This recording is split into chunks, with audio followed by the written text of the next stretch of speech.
they were being routed over here early on. Well, I understand. I mean, Sheridan had so many more men, but the 22nd was a great unit. Were they? Oh, it was a great unit.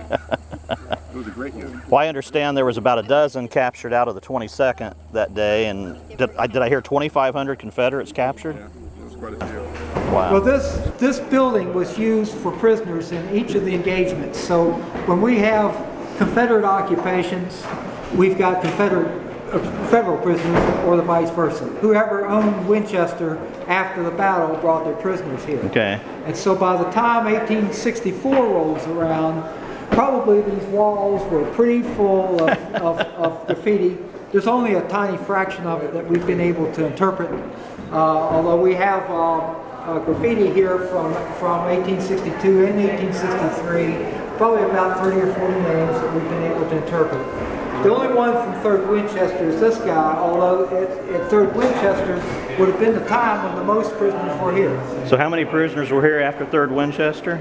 There were about 1,500 captured at 3rd Winchester, and as far as I can tell, they probably were all brought here, or most of them. I mean, there's no way to know for sure. Right. This wasn't a prison camp.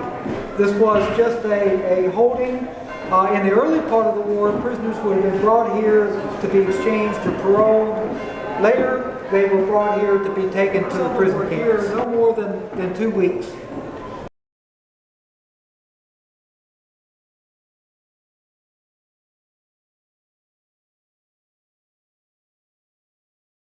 Well, how did the prisoners get transferred from here to Harper's Ferry? Probably they walked. They marched. Marched. And how far is that? 30 miles? About 40 miles. 40 miles. So they would stay here a few days and then march them to. Yeah, I don't really know.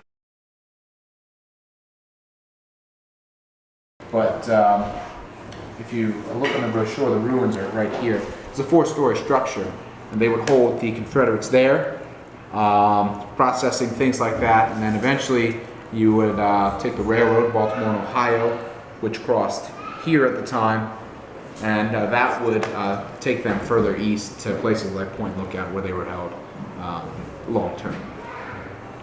So they were taken to Point Lookout by railroad? For most of the journey, if not all of it, because they used the B&O to take the prisoners from here. Okay. I'm not sure So, how far east they get until they get to Point Lookout. so the prisoners were never taken from here by ship? No, the rivers are not navigable. Okay. There were attempts to make them navigable, and there are bypass canals, but there were no prisoners that went here on those canals. Huh. Okay. Now, Point Lookout, they would have had to cross the water at some place. So probably by steamer. So you think somewhere along the line they would have switched over to a ship? Yeah. From train to ship someplace. Because of the contagion. They get sicker coming out than they were going in. So this hospital is where they took the prisoners? Right, that the ranger was telling you. You can see the ruins if you walk out there today. Yeah, okay.